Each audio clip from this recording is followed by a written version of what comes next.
Hallöchen ihr Lieben und herzlich willkommen zu dieser hübschen Häkeljacke oder Bluse, je nachdem wie ihr euch die Ärmel und das Vorderteil später ausarbeiten möchtet.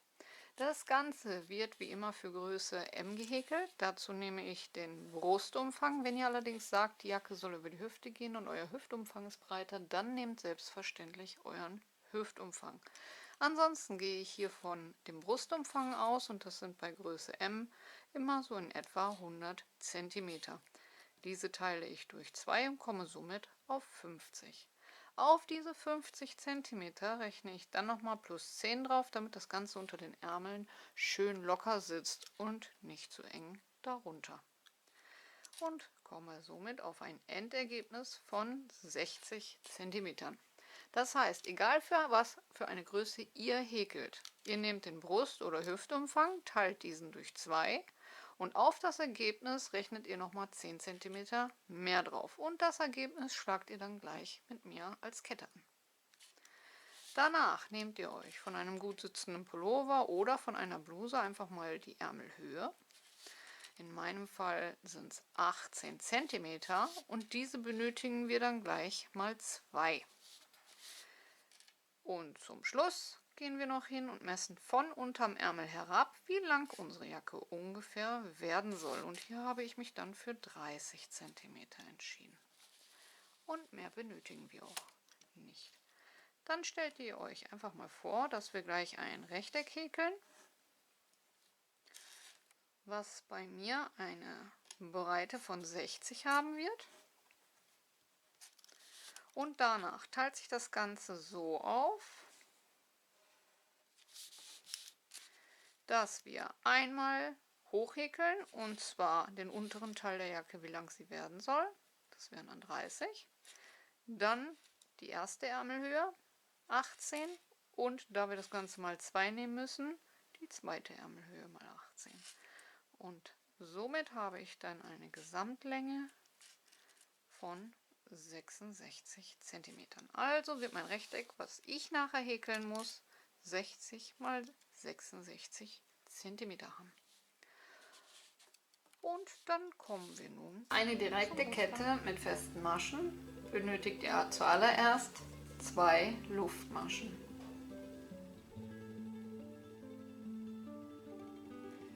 Danach stecht ihr in die erste Masche ein, am besten in die untere einzelne Lasche. Holt den Faden hindurch und zieht beide auf gleicher Höhe. Dann holt ihr den Faden durch eine Lasche und dann durch 2. Ganz leicht zu merken, erst durch eine und dann durch 2. Dann könnt ihr hier unten den Knoten etwas hochziehen und erkennt dadurch auch am besten die erste gebildete Masche hier unten. Dort stecht ihr dann jetzt wieder ein, holt den Faden durch, zieht beide Laschen auf gleicher Höhe, durch eine und durch 2. Dann hier in die nächste gebildete Masche einstechen, Faden holen, durchziehen, beides auf gleicher Höhe ziehen, durch eine und durch 2.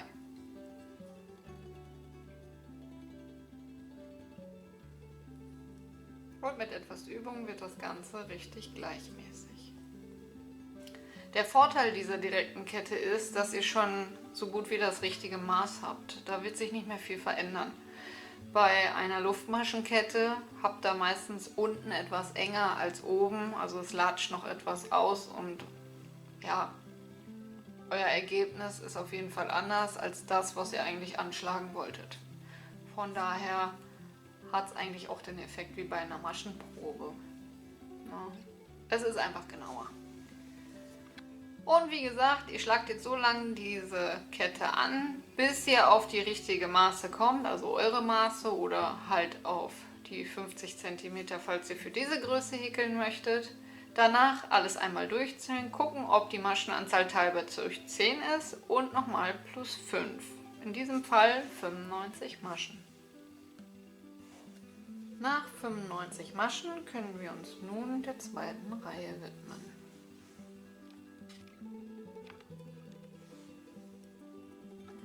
Dazu machen wir 3 Wendeluftmaschen.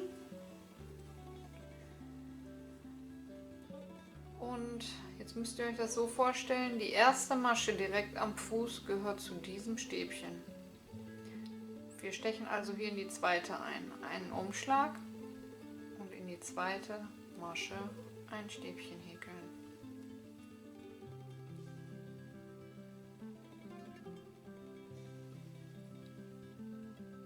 Danach in die nächsten beiden auch nochmal ein Stäbchen häkeln. So. Quatsch, was erzähle ich da? In den nächsten 3. Damit wir optisch 5 Stäbchen haben, also mit unseren Wendeluftmaschen. Nun machen wir einen Umschlag, lassen 2 Maschen frei und stechen in die dritte ein und häkeln ein Stäbchen. 5 Luftmaschen, 1, 2, 3, 4, 5. Einen Umschlag und in die gleiche Masche noch ein Stäbchen.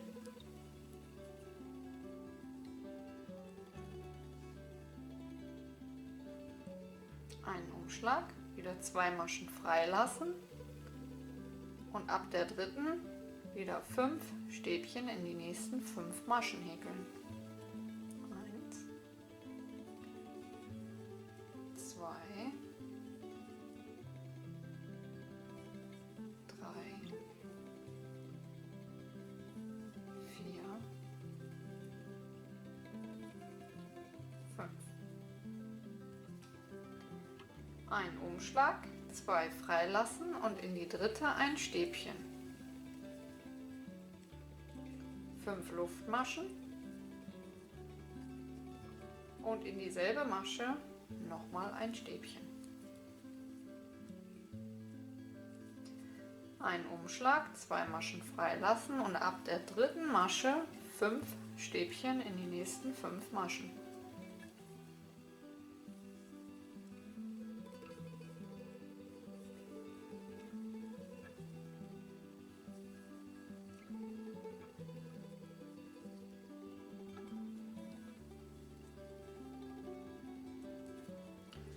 Und diese Reihenfolge behaltet ihr nun bei und häkelt bis zum Ende. Und am Ende, wie ihr seht, komme ich genau so aus, dass ich sowohl am Anfang als auch am Ende die Stäbchen habe. Kommen wir zur Reihe 3. 3 Wendeluftmaschen. Und ab hier jetzt in jedes Stäbchen ein Stäbchen. Unsere Steigeluftmaschen sind über die Steigeluftmaschen, also beginnen wir hier über das nächste Stäbchen.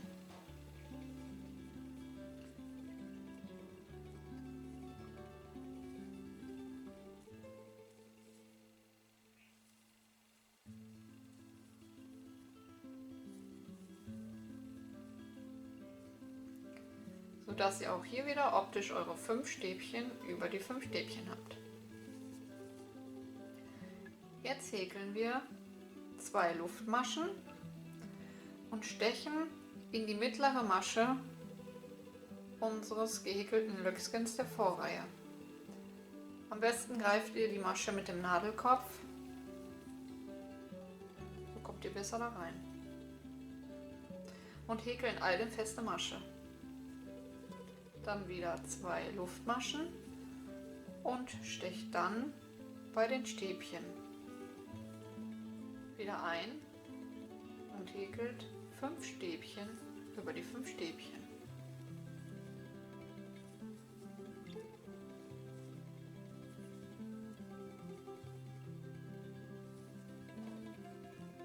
So.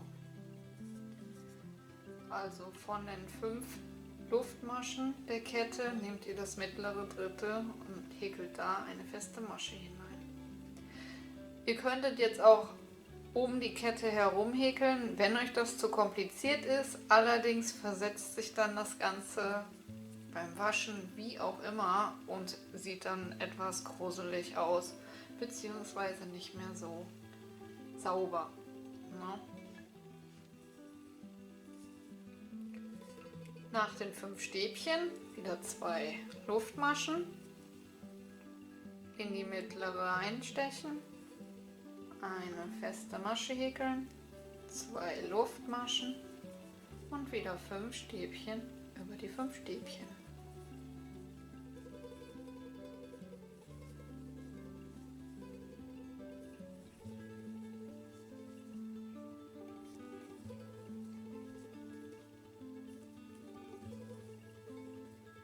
Und auch in diesem Rhythmus häkelt ihr jetzt die Reihe soweit fertig. Und am Ende der Reihe angekommen, häkelt ihr das letzte 5. Stäbchen in die Anfangsmaschen der Vorreihe, rechts seitlich in die 2. oder 3. von unten. Das könnt ihr euch aussuchen, je nachdem wie fest oder wie locker ihr häkelt. So. Ich habe jetzt zum Beispiel hier in der 2. eingestochen und dadurch ist es schön gerade. Kommen wir nun zur 3. Reihe. Nun versetzen wir unser Muster, machen 3 Wendeluftmaschen, einen Umschlag, lassen das 1. und das 2. Stäbchen frei und stechen über das 3. Stäbchen ein und häkeln ein Stäbchen. 5 Luftmaschen und in die gleiche Masche nochmal ein Stäbchen.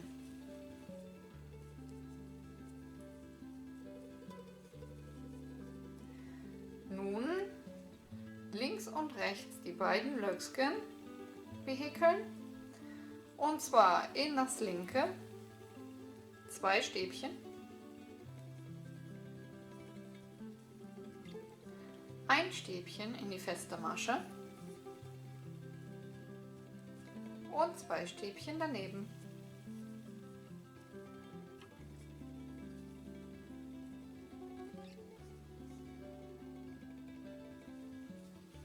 Einen Umschlag in das mittlere der 5 Stäbchen, einstechen und ein Stäbchen häkeln, 5 Luftmaschen und noch einmal ein Stäbchen in die gleiche Masche.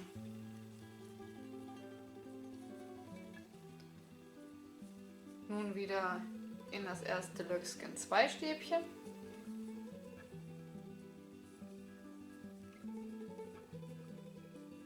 in die feste Masche ein Stäbchen und in das dahinter 2 Stäbchen.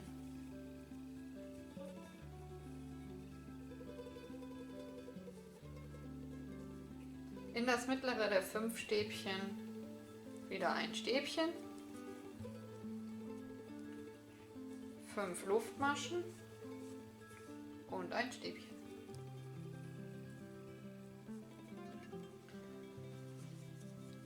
Und auch diese Reihenfolge bis zum Ende. Und auch hier am Ende, nach dem letzten V, steche ich in der 2. Masche der Vorreihe seitlich ein und häkel das letzte Stäbchen.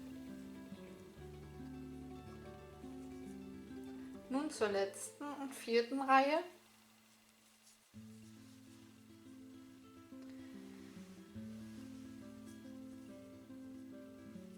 Wir häkeln 3 Luftmaschen für ein Stäbchen, danach nochmal 2 dazu und stechen dann hier in die mittlere Masche ein und häkeln unsere feste Masche.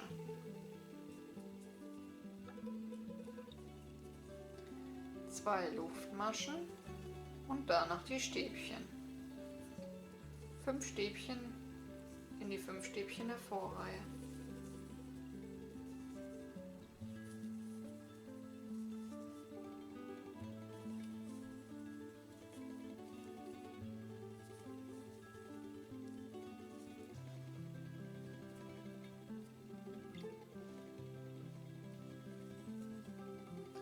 Zwei Luftmaschen und in die mittlere Masche der Kette einstechen und eine feste Masche häkeln. Danach 2 Luftmaschen und wieder 5 Stäbchen über die 5 Stäbchen der Vorreihe.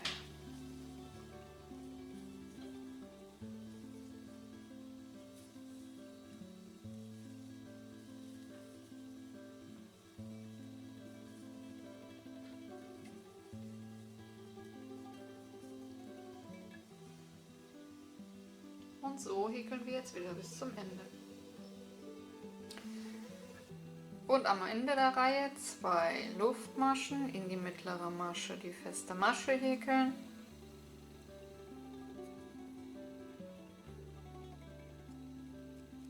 Zwei Luftmaschen und im Stäbchen der Vorreihe seitlich mit einem Stäbchen schließen.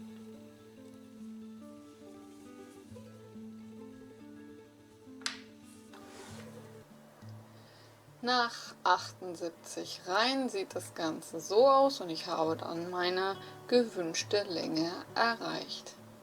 Hier, wo die Marker sitzen, ist der Part, wo die Ärmel umgeklappt werden, also dieser Bereich. Und das klappen wir jetzt einfach gleich um. Die Marker markieren die Mitte. Also ihr nehmt es dann so und klappt es einfach nach vorne. Nun wird hier links und rechts das Ganze an der Spitze kurz fixiert, dass es nicht mehr verrutschen kann. Also nicht die Seiten komplett zunähen, sondern nur die Spitze links und rechts annähen. Aber vorher zählen wir einmal über den Marker ab. Das sind hier 20 Reihen. Und dann nochmal hier unten 20 Reihen. So, und dann können wir das so umknicken und verbinden. Jetzt kommt aber der andere Punkt. Achtet darauf, dass ihr von diesem Muster zu diesem Muster einen Unterschied habt. Also hier habe ich jetzt zweimal Lochmuster, einmal links und einmal rechts. Wenn ich jetzt rüber häkel, hätte ich das gleiche. Also muss ich eine Reihe bzw. 2 Reihen weiter wandern, dass ich hier ein zues Muster habe und hier ein offenes Muster.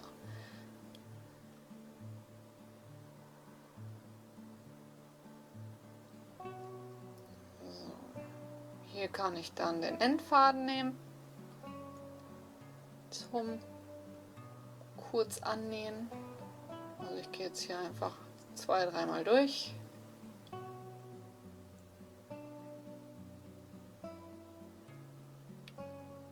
Und das hält dann auch erstmal. Die Ärmel bleiben jetzt erstmal unbehäkelt. Und nachdem wir beide Seiten fixiert haben, häkeln wir von hier unten komplett herum am Kragen entlang, also hier über den Ärmel, und hier seht ihr es nochmal, hier ist das Lochmuster und hier ist zu. Und wenn wir hier rüber häkeln, brauche ich wieder ein Lochmuster, damit es gleich ist, damit ihr immer im gleichen Rhythmus bleibt. So, jetzt habe ich hier beide Seiten fixiert. So sieht es aus. Und jetzt beginne ich hier unten an der Ecke mit dem Muster.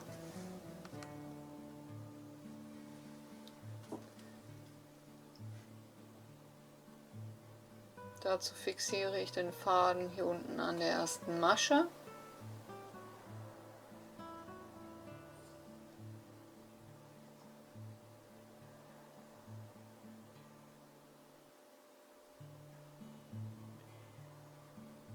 So, 3 Luftmaschen und dann das Muster halt, wie ihr es kennt. Hier haben wir jetzt ein offenes Muster, also machen wir hier direkt zu Beginn ein zues. Ich häkel ein Stäbchen ins erste Löcksken, ein Stäbchen in die feste Masche und 2 Stäbchen in das zweite Löcksken. Somit habe ich wieder unsere optischen 5 Stäbchen verteilt.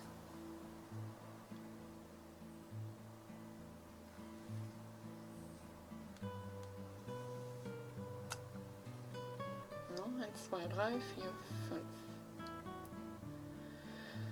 Und hier schaue ich mir die Mitte heraus, da kann ich genau in der Naht einstechen und häkel dann ein Stäbchen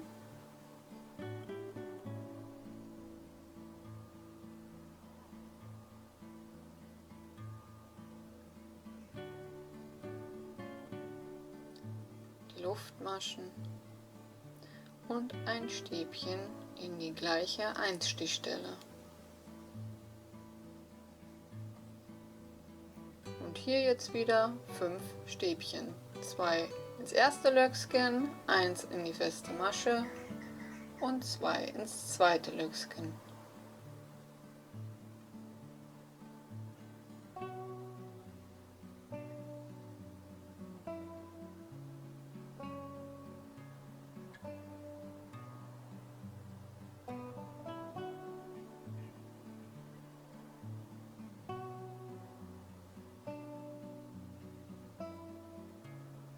Und so sieht's aus.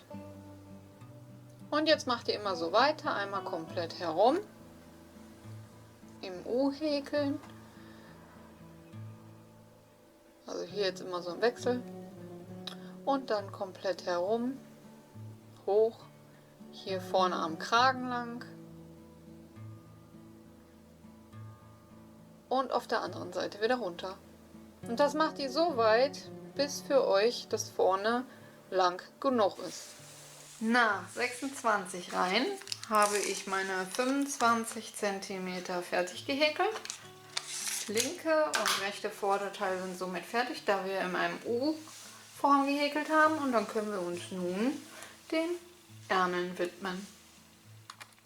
Für die Ärmel fange ich hier unten wieder an, im Achselbereich, damit wir dort immer dann die Richtung wechseln können und die Naht schön in der Mitte bleibt. Beziehungsweise man hat ja bei dem Muster den Vorteil, dass man es da nicht so krass sieht. Jetzt nehmt ihr euch am besten den Ärmel einmal so zusammen und schaut, wie die Musterung ist. Also hier habe ich links und rechts die Löckchen, hier in der Mitte unten aber auch. Also werde ich hier die Stäbchen machen, hier dann ein Löckchenmuster und hier wieder die Stäbchen, damit ich dann in der richtigen Reihenfolge auch um den kompletten Ärmel herum häkle. Also als Beispiel hier oben, dass wir hier, wo die Stäbchen sind, dieses Muster machen und wo dieses Muster ist, die Stäbchen verteilen. Wie immer 2 Stäbchen in das erste Löckchen, ein Stäbchen in die feste Masche und 2 Stäbchen ins feste Löckchen. Und hier kennt ihr ja erste Reihe das V und zweite Reihe mit der Luftmaschenkette. Und dann würde ich sagen, beginnen wir mal im unteren Bereich. So, also wie gerade schon erwähnt, schaue ich mir das Muster an. Hier ist das offene, zu, offen, zu. Das heißt, ich werde hier jetzt die Stäbchen häkeln. So.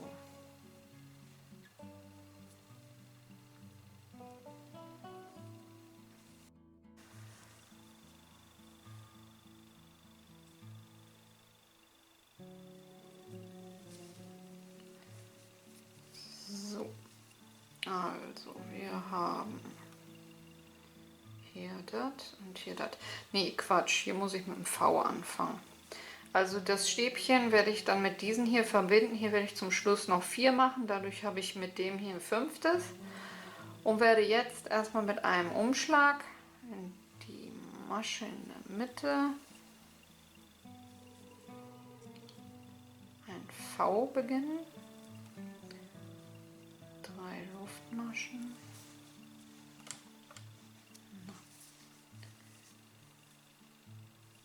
Noch eine Masche.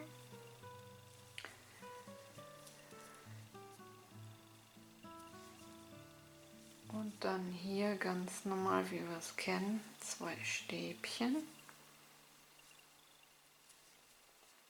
Den Faden nehme ich hier direkt mit.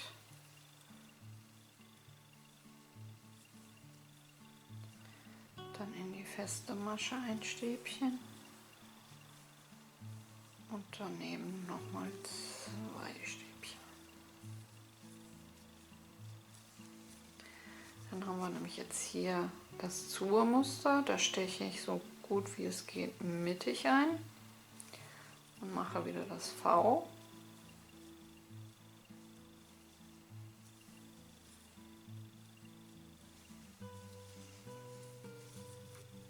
Und hier habe ich wieder die Löcher. 2 Stäbchen ins erste, ein Stäbchen in die feste und 2 Stäbchen durchs zweite Loch.